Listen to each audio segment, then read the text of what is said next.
Assalamualaikum warahmatullahi wabarakatuh. Kembali lagi di podcast Mandua Aceh Utara bersama saya Aisyah Zahra dari kelas 11 digital. Hari ini kita kedatangan tamu spesial yaitu Kak Salma Nadia. Beliau merupakan Duta Kampus UIN Suna Losmawe. Hari ini saya dan beliau akan membahas gimana sih jati diri itu. Sebelum kita masuk ke topik-topik yang sangat panjang, boleh nggak sih kakak perkenalkan dulu dan kesibukan kakak ini apa aja sih? Boleh dong Aisyah. Ya, sepertinya Aisyah sangat bersemangat sekali ya. Makasih Aisyah. Iya, sama kak. Jadi sebelum kita membahas lebih lanjut, kabarnya kita kenalan dulu nih. Nah, jadi aku Salma Nadia, mahasiswi aktif dari jurusan Pendidikan Bahasa Arab UIN Sultanah Nahrasia Losmawe. Dan sekarang aku sebagai mahasiswa yang pura-pura kuliah rapat ya. Maksudnya apa? Kesibukan aku saat ini itu sibuk berorganisasi baik itu di eksternal maupun internal. Dan kebetulan sekarang sedang menjalankan tugas dan amanah sebagai mahasiswi PPL di Mandua Aceh Utara. Jadi setelah melihat situasi, kondisi dan keadaan yang ada di Mandua, itu kayaknya tertarik deh mau membahas hal-hal yang sangat relate dengan kehidupan anak SMA, apalagi di Mandua Aceh Utara. Jadi gimana sih caranya mencari jati diri? Itu obrolan kita saat ini ya. Langsung aja kita ke topik pembicaraan kita ya. Menurut kakak gimana sih jati diri itu?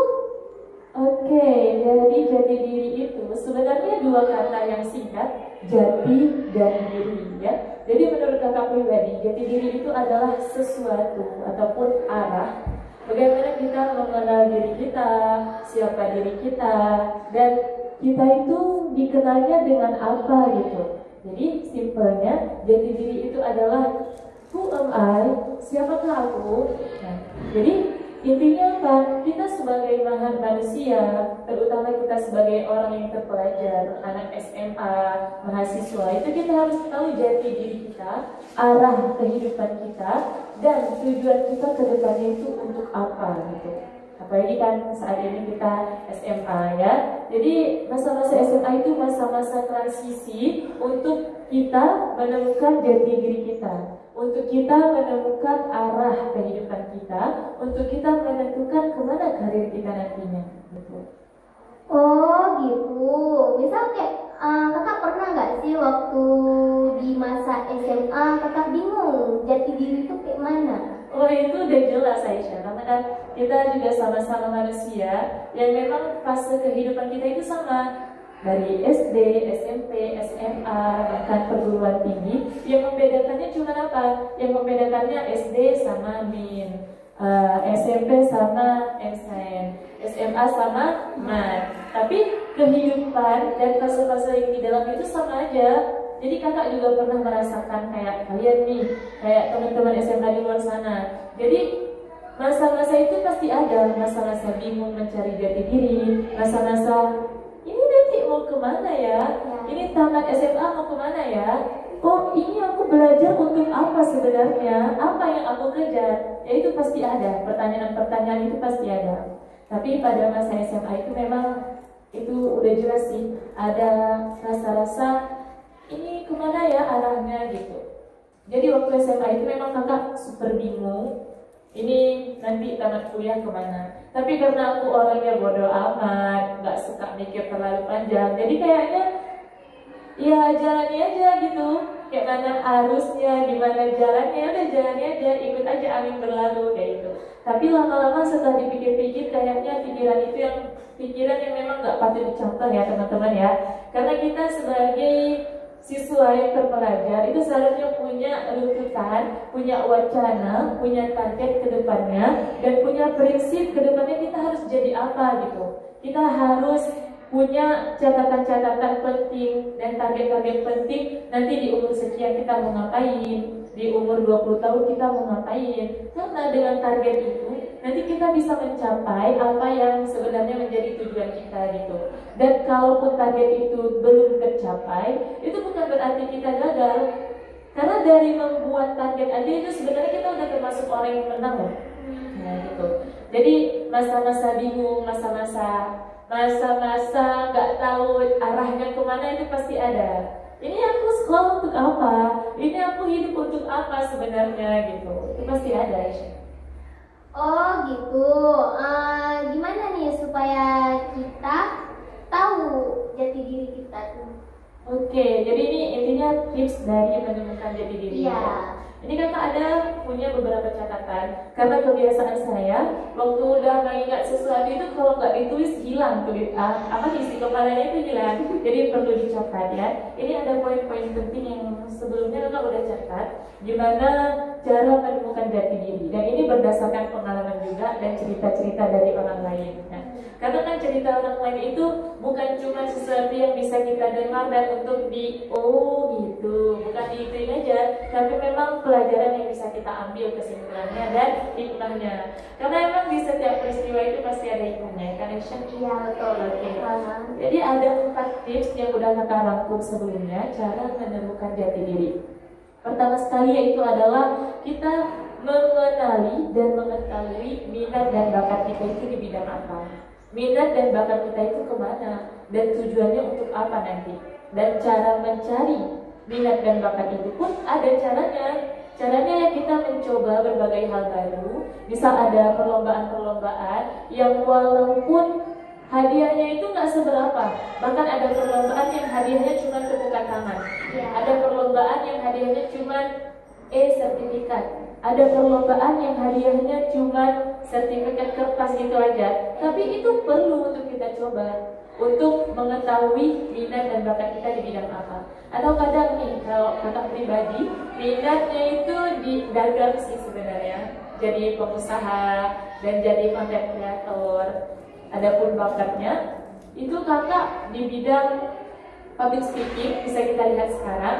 Nah itu semua tentunya kakak dapatkan bukan pas dari lahir langsung tahu ini bakatnya di bidang ini. Pas dari lahir kakak langsung tahu minat kakak di bagian penjualan ataupun content creator, itu nggak langsung tahu pas baru lahir. Itu kakak nggak tahu pas SMA. Kakak tahunya kapan? Setelah tamat SMA. Waktu kakak udah kuliah, di situ kakak baru betul-betul menemukan jati diri kakak yang sebenarnya. Di situ kakak menemukan gimana sebenarnya minat dan bakat yang sesuai sama aku. Nah, jadi seiring berjalannya waktu, karena sering ikut-ikut lomba public speaking, content creator, dari situ kakak tahu, oh ternyata aku mahirnya minat bakatnya di bidang ini gitu. Itu sih poin pertama untuk mencari jati diri. Dan ada pun tips yang kedua, yaitu kita sering merefleksi diri. Tahu refleksi? Belum tahu? Belum tahu. Gimana itu? Oke, jadi refleksi itu kita mengenali nilai kehidupan yang kita pegang. Kayak tadi sebelumnya kita bilang, kita tahu kita ini dari keluarga mana, kita tahu latar belakang kita itu seperti apa. Nah, jadi kita sering-sering mikir nih, oh aku bukan anak orang kaya, berarti aku harus belajar lebih giat lagi supaya tujuan aku, supaya aku bisa menjadi sarjana. Oh aku bukan orang pinter. Nah, dari situ kita tahu ternyata kita bukan orang pinter, ya berarti harus belajar lagi. Oh public speaking aku kurang sempurna. Dari situ kita tahu gimana public speaking kita. Jadi dari situ kita mau belajar dan terus belajar. Dan yang namanya belajar nggak cukup cuma di bangku SMA. Nah, itu belajar formal ya, pembelajaran formal. Nah, jadi tentunya refleksi diri itu artinya apa? Kita hampir sama juga kayak introspeksi diri. Kita lihat sekarang kita itu seperti apa. Nah, dari situ kita tahu apa masalah yang ada dalam diri kita, sehingga kita tahu kedepannya kita harus apa. Oh, ini kurangnya dari segi akademik, berarti yang ditingkatkannya apa? Akademik. Adapun tips yang ketiga tentang membandingkan. Maksudnya apa? Jangan bandingkan diri dengan orang lain. Kalau misalnya kita mau menjadi orang yang berprinsip, itu jangan bandingkan diri dengan orang lain. Oh, orang lain kayak gitu. Ini aku, inilah aku. Bakat kita apa? Bakat kita di bidang public speaking. Ya udah, dalami public speaking. Kita lihat orang kita melukis, jadi pengen bisa melukis. Jangan. Jadikan aja tujuan kita itu sebagai yang memang prinsip kita kita jangan dicampur aduk dengan kehidupan orang lain. Oh, aku belum bisa menjadi seperti dia. Itu bukan standar kita. Nah, kita punya prinsip dan ada satu tujuan yang juga harus kita capai. Intinya apa? Jadilah diri sendiri tanpa harus membandingkan diri dengan orang lain. Atau memang suka membanding-bandingkan, ya udah bandingkan diri dengan diri kita yang sebelumnya, bukan dengan orang lain. Oh, sebelumnya aku sholat subuhnya jam 6 pagi. Ya udah, kedepannya bisa loh bangun jam setengah 4, mau tahajud dulu kayak gitu. Oh, aku nggak bisa masak, tapi dia bisa masak. No, jangan. Tapi bandingkan diri kita dengan diri kita yang sebelumnya. Oh, aku dulu orangnya males makan sampai sakit lambung. Ya udah, sekarang berubah menjadi yang lebih baik. Bukan berarti harus membandingkan diri kita dengan yang lain, tapi bandingkan diri kita dengan diri kita yang sebelumnya. Supaya apa? Supaya kita bisa berubah menjadi yang lebih baik lagi. Karena kalau kita mengikuti standar orang lain, kita ngikutin apa yang dibilang sama orang lain, itu nggak akan cukup. Misal, ini menurut kita sekarang saat ini kita udah lebih baik dari diri kita sebelumnya. Datang orang lain, kok kamu gini sih? Ini seharusnya gini. Kita boleh dengar masukan dia, tapi jangan sampai kita menjadikan dia itu sebagai standar kesuksesan kita. Ya, karena itu bisa merusak mental. Kalau kesehatan mental itu penting ya untuk jati diri kita, untuk menemukan jati diri. Karena kalau misalnya mental kita rusak, itu jujur kita kehilangan arah, bukan? Jadi kita nggak tahu kan kalau arti dari jati diri itu sendiri adalah arah. Jadi kalau seandainya kita udah nggak sehat dari segi mental, itu jangan harap kita bisa menemukan jati diri. Tapi waktu udah mentalnya rusak, bukan berarti nggak bisa menemukan jati diri. Ada caranya, semua ada caranya, ya. Ada poin yang keempat ya, Syah, yaitu konsisten mengupgrade diri, baik itu dari skill ataupun pengetahuan. Tadi kita udah bahas nih 3 tips dari menemukan jati diri, dan poin yang keempat ini itu adalah rangkuman dari ketiga itu. Ya apa? Konsisten. Jangan mau berubah, oh cuma di hari Senin aja berubahnya karena upacara, jangan. Ya kita harus terus konsisten, baik itu dari skill ataupun pengetahuan. Yang namanya cari pengetahuan dan upgrade skill itu nggak cukup cuma di kata-kata, oh udah bisa nih nyanyi, oh udah bisa nih ngomong di depan kamera, udah bisa nih ngomong di depan mikrofon. Nggak cukup sampai di situ aja. Kita juga harus tahu kira-kira mereka ngerti nggak ya sama apa yang aku sampaikan. Kira-kira kata-kata yang aku pilih udah cocok belum ya sama audiens ataupun sama orang yang mendengarkan podcast ini. Itu sebenarnya poinnya. Jadi gak cukup cuma kita sekedar bisa, tapi harus konsisten. Kuncinya apa? Yang punya tujuan, punya prinsip. Di saat kita udah punya tujuan, di saat kita udah punya prinsip, di saat itu kita menerapkan konsistensi di dalam diri kita. Jadi kayak orang makan, dia kan selalu konsisten jangan lapar di setiap harinya. Karena dia nggak mau kelaparan, jadinya apa? Dia mau kan setiap hari masak nasi, dia mau kan setiap hari beli beras, gitu. Kayak petani misalnya di sawah.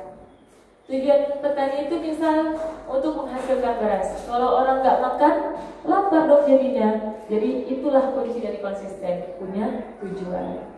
Oh, jadi begitu. Misal nih, kalau kita itu pengen seperti kakak gitu kan, percaya diri. Sebelum itu kan kita harus punya tujuan gitu kan. Kayak mana sih supaya kita lebih percaya diri gitu kan. Mungkin ada beberapa orang yang akan kayak ngomong kita, ngapain sih ikut ini gitu. Gimana sih tanggapannya? Oke, ini pertanyaan yang bagus ya Aisyah ya. Jadi kakak nggak ngelarang ya kalau misalnya Aisyah mau jadi kayak kakak. Mungkin pengen jadi kayak Kak Salma yang percaya diri ngomongnya gitu. Itu nggak kakak larang. Bagus sebenarnya kita punya role model yang bisa kita jadikan panutan, yang bisa kita jadikan teladan, sehingga kita bisa kayak gitu. Tapi yang mau kakak bilang sama siapa dan teman-teman di luar sana, aku mau jadi kayak Kak Salma, bahkan lebih dari itu. Nah, ini kan kakak belum seberapa ini ya. Ini masih di depan kamera. Kita nggak tahu kalau di depan banyak orang. Kita nggak tahu kalau misalnya di depan beribu-ribu orang. Kita nggak tahu. Nah, jadi yang kakak mau bilang apa? Boleh Aisyah menjadikan ini sebagai tujuan, pengen jadi yang kayak ini, percaya diri, tapi harus lebih baik lagi. Siap? Siap. Adapun untuk ini, untuk bodoh amat sama perkataan orang lain, biar enggak. Karena di saat kita mau update diri, di saat kita mau berubah menjadi yang lebih baik, itu ada aja tantangannya. Baik itu dari perkataan orang lain. Banyak tuh yang bilang, apa sih ikut ini itu? Emangnya ada untungnya? Apa sih ikut itu? Emangnya kamu bisa sukses? Pasti nggak bisa. Kayak gitu kan? Iya. Banyak orang kayak gitu kan? Banyak sih. Banyak kali bahkan. Jadi kuncinya apa? Bodoh amat. Pikirin aja, bukan kamu yang kasih nasiku, bukan kamu yang kasih uang jajanku. Kamu itu siapa? Hah? Kamu siapa? Siapa? Dan juga nanti feedback yang kita rasakan juga bukan untuk dia, untuk diri kita sendiri. Kuncinya apa? Sedikit peduli.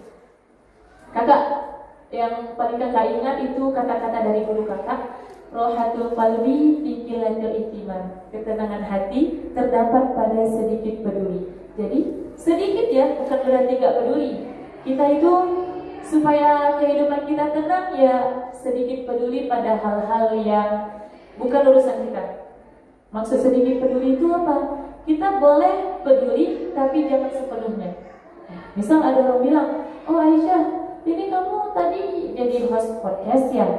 Terus kok kayak gini jadinya? Apanya? Tanya aja apa yang kurang. Itu maksud dari sedikit peduli. Kalau banyak kali kita peduli, kayak mana ya? Ini orang ini gak enak nih dengan podcastnya karena ngomongnya kayak gini.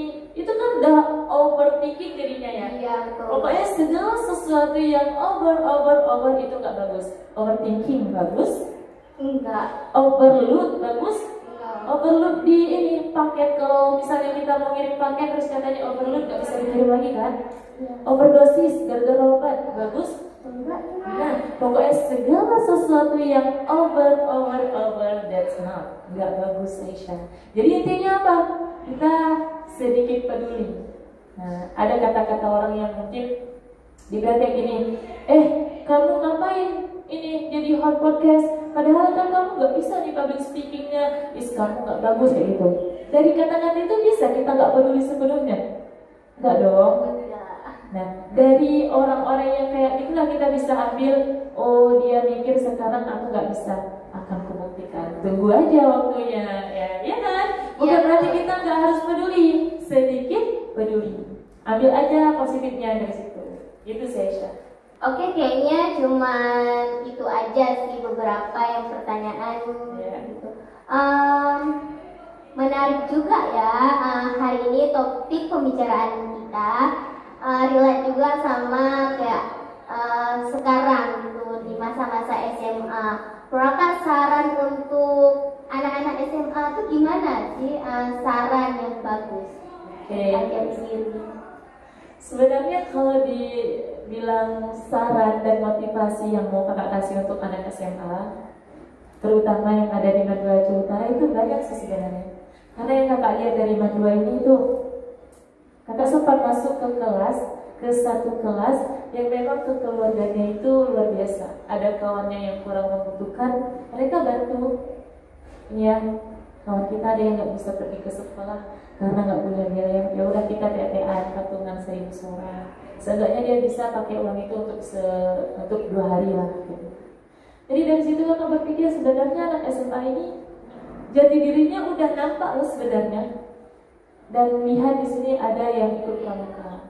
Itu kan mereka lihat tuh dari situ, oh bidang bakat minatnya berarti di pramuka. Ada juga yang dia itu ikut perlombaan.